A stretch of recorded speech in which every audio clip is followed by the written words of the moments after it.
Good morning, children. Come on, today we'll have the remaining parts of lesson 2, the horse, language and grammar.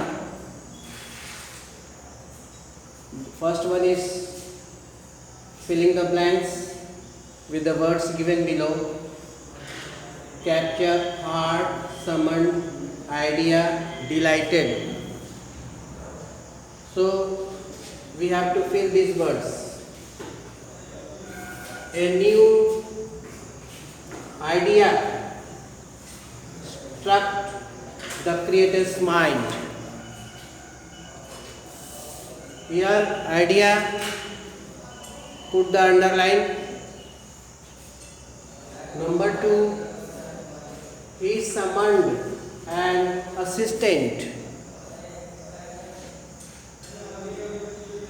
Put underline for summoned. Number 3, man captured the horse.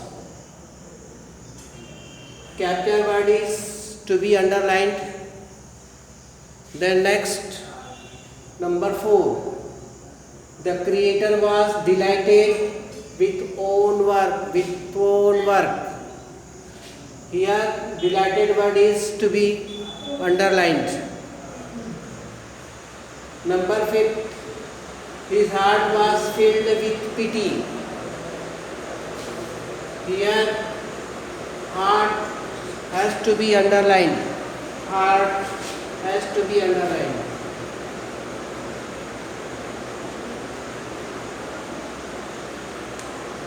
Then we will go to the next exercise, B. It is plurals are given, you have to change into singular.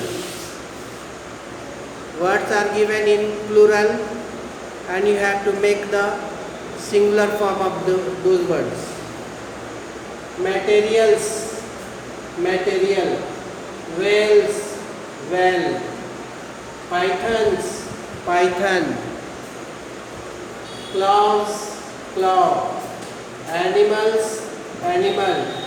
Forest, forest.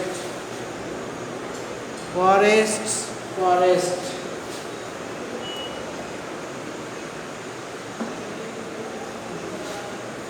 Then burdens, burden. Walls, wall. Measures, measure. Blunders, blunder. Elephants, elephant. Lions, lion. Battles, battle. Teeth, tooth. Man, man. Dens, den. Nets, net. Kicks, kick. Legs, leg. Fields, field.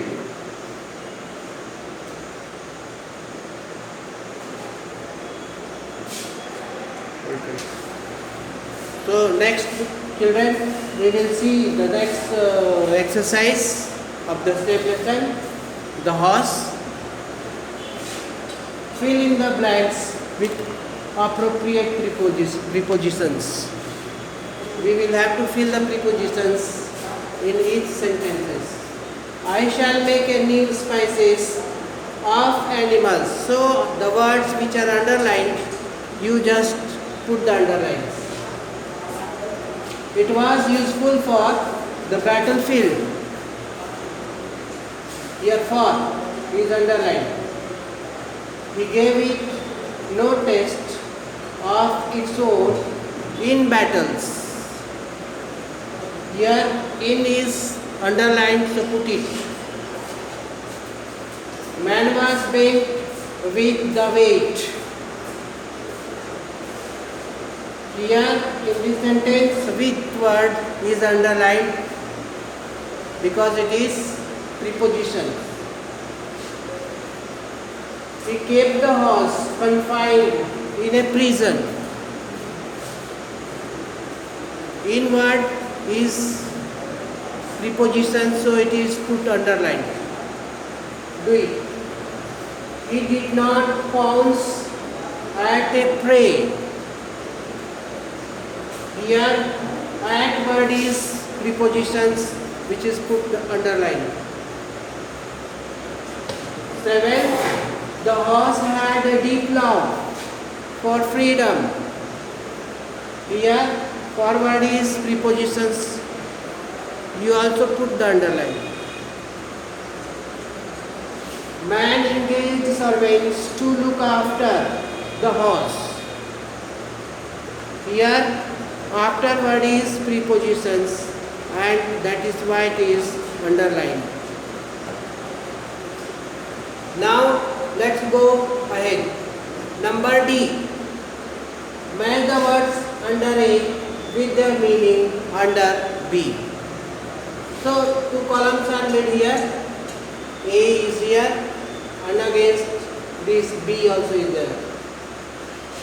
Jill, stuff, appearance, blunder, pawns. There are 5 words, and there is meaning of the same 5 words opposite to the A. You have to match it. Come on, let's start to match. Jill. That means enthusiasms. Stuff. That is materials. Appearance. Clear. Blunder. Foolish mistake. Then pawns. Attack suddenly. Children, I am letting you know the meaning of all these words, 5 words. Jill means utsa, stuff means vastuve, appearance means spast, blunders means achamya, गलतियाँ. Blunder उसे कहते हैं जो लोग जानबूझ करके सोच समझ करके गलती करते हैं. पॉन्स आक्रमण. Okay. In English there also is meaning attack करना. महामूर्ख, उत्साह, स्पष्ट एंड वस्तुएं. Okay, please try to understand these prepositions and capture it in your mind to understand all these grammars, and learn these 5 words and their meanings too, so that further you may help yourself. Thank you very much.